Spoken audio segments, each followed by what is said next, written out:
రామ్నాథ్ కోవింద్ గారి కమిటీ చాలా అన్ని పొలిటికల్ పార్టీలని అప్రోచ్ అయ్యారు, వాళ్ళందరూ వచ్చి మాట్లాడారు, వాళ్ళ ఒపీనియన్స్ ఇచ్చారు. సుమారు 62 పార్టీలు నుంచి వాళ్ళ అప్రోచ్ అయితే అందులో 32 పార్టీలు దీనికి సపోర్ట్ చేస్తున్నాయి.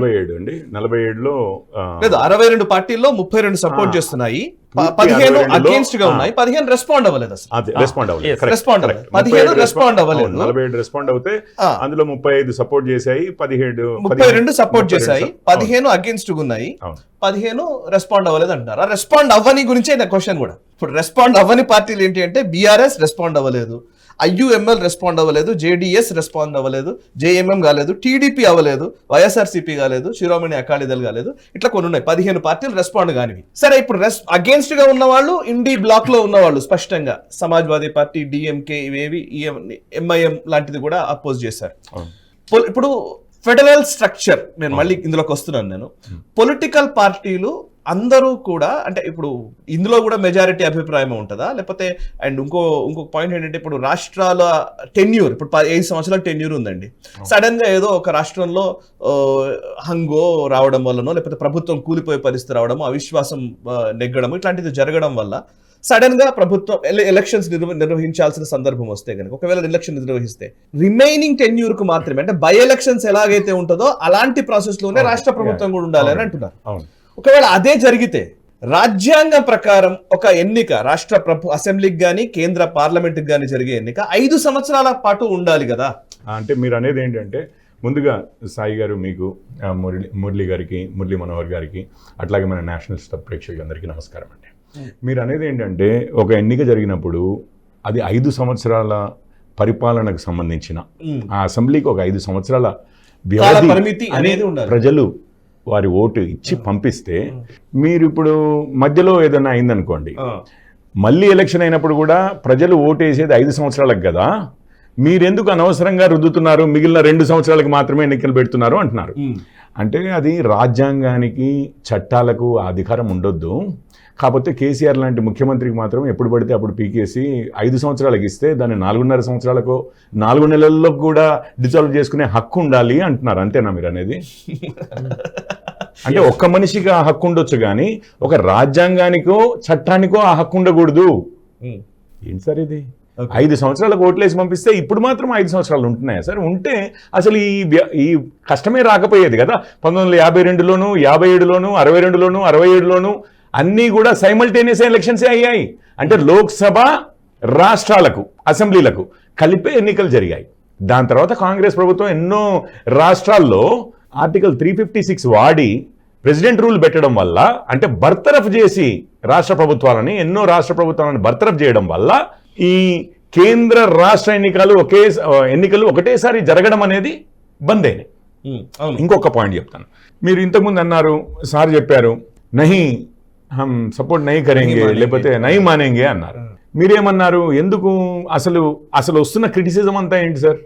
నేషనల్ ఎలక్షన్స్, రాష్ట్ర అంటే దేశ లోక్సభ ఎన్నికలు, అసెంబ్లీ ఎన్నికలు కలిపి పెడితే దేశ విషయాల మీద ఫోకస్ ఉంటుంది.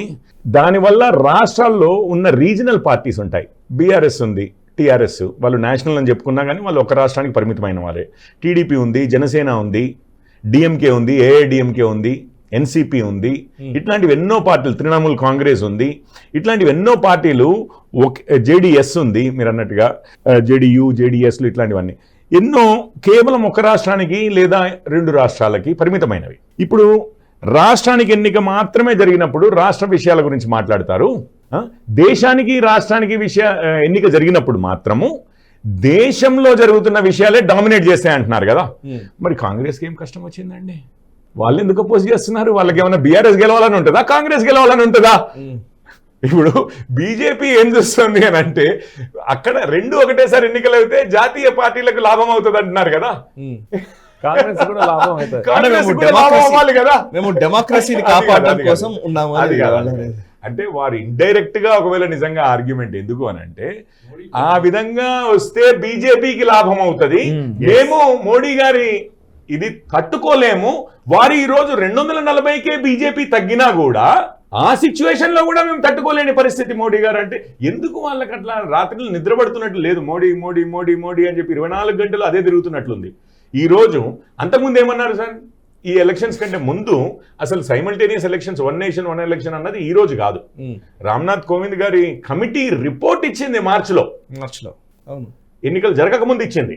అంటే మనకు అంతకుముందు 303 ఉన్నాయి. అప్పుడు అంతకుముందు ఏమన్నారంటే ఈసారి మోడీ గారికి 350 ఎంతో వస్తాయి, ఇక మోడీ జగర్నాట్ అంటారు సార్, జగన్నాథ రథ చక్రాలని మనం ఎవరము అడ్డుకోలేము, మోడీ గారు ఎట్లాగూ ఇక అసలు 350 400 కూడా హద్దు లేకుండా ప్రజలు అంత సమర్థన ఇస్తున్నారు కాబట్టి అదే సమర్థనని కేంద్రానికి కాకుండా రాష్ట్రాలకు కూడా వాడుకోవాలన్నారు. ఈ రోజు మరి కేంద్రంలో 240 వచ్చాయి బీజేపీకి అని చెప్పి అందరు చెప్తూ ఉంటారు కదా, కొంత హేళన కూడా చేస్తూ ఉంటారు కదా మమ్మల్ని, మీరు 400 అన్నారు 240 వచ్చాయి కదా. మరి ఇప్పుడేం ఆర్గ్యుమెంట్ సార్, అంతకుముందు అంటే మాకు ఎక్కువ ఉన్నది మద్దతు అని చెప్పి మేము చేస్తున్నామని అనొచ్చు, ఇప్పుడు తగ్గినప్పుడు మేము కాము కూర్చోవాలి కదా. ఓకే, ఇప్పుడు అక్కడ తగ్గింది, రాష్ట్రాల్లో కూడా తగ్గే అవకాశం ఉందని చెప్పి మేము భయపడి ఆగాలి కదా. ఎందుకంటే ఇది నేషన్ ఫస్ట్ సార్, దేశానికి ఇది లాభం చేయబట్టి చేస్తున్నాం. ఆ రోజు మాకు 303 ఉన్నాయా, లేకపోతే 400 వచ్చే అవకాశం ఉందా, ఈరోజు 240 ఉన్నాయా, వచ్చేసారి ఇంకెన్ని వస్తాయో అది ప్రజల చేతిలో ఉంది. వారండి సార్వభౌములు, వారి చేతిలో ఉంది ఎవరికి మద్దతు ఇవ్వాలి ఎవరికి ఇవ్వద్దు అనేది. ప్రజాస్వామ్యంలో ప్రజలు ప్రభువులు, వాళ్ళు ఈ విధంగానే ఓటేస్తారు ఆ విధంగానే ఓటేస్తారు అని చెప్పి తెలిసినట్లయితే అసలు ఇంకే రాజకీయ పార్టీ కూడా పని చేయాల్సిన అవసరం లేదు. ఎందుకంటే ప్రజలు ఎట్టే అయిపోతున్నారో మనకు తెలుసు చేయబట్టి మనం ఏమీ చేయాల్సిన అవసరం లేదు. వచ్చేటోడేమో ఇంక నేనేం చేయకపోయినా నాకు ఇచ్చేస్తారు, రానోడేమో ఎంత చేసినా కానీ ఇది వాళ్ళు మారరు నాకు ఎయ్యరు చేయబట్టి నేను పని చేయాల్సిన అవసరం లేదు అని ఉంటుంది. అట్లా ఎవరు చెప్పగలరు? కాబట్టి మీకు క్లియర్గా అర్థమవుతుంది అంటే నేషనల్ పార్టీస్కి లభ్యమయ్యేదైతేనేమో మరి ఖర్గే గారు, రాహుల్ గాంధీ గారు, కాంగ్రెస్ వాళ్ళు వాదిస్తున్నది ఎందుకు వాదిస్తున్నారు? ఒకటే విషయము, వాళ్ళకి లాభం అయ్యేది అయ్యి ఉంటే మరి ఏమో ఈ రాష్ట్రంలో కేసీఆర్ గారే ముఖ్యమంత్రి కావాలి అని చెప్పి ఏమన్నా ఆలోచన వాళ్ళకి? ఓకే, ఈ వీడియో మీకు నచ్చినట్టయితే లైక్ చేయండి, 10 మందికి షేర్ చేయండి, అలాగే కామెంట్ల రూపంలో మీ అభిప్రాయాలను మాతో పంచుకోండి. Nationalist hub group of channels ను సబ్స్క్రైబ్ చేసుకుని తెలుగునాట జాతీయవాద జర్నలిజాన్ని ప్రోత్సహించండి. ఈ వీడియో కింద ఉన్న బెల్ ఐకాన్ పై క్లిక్ చేయడం మర్చిపోవద్దు.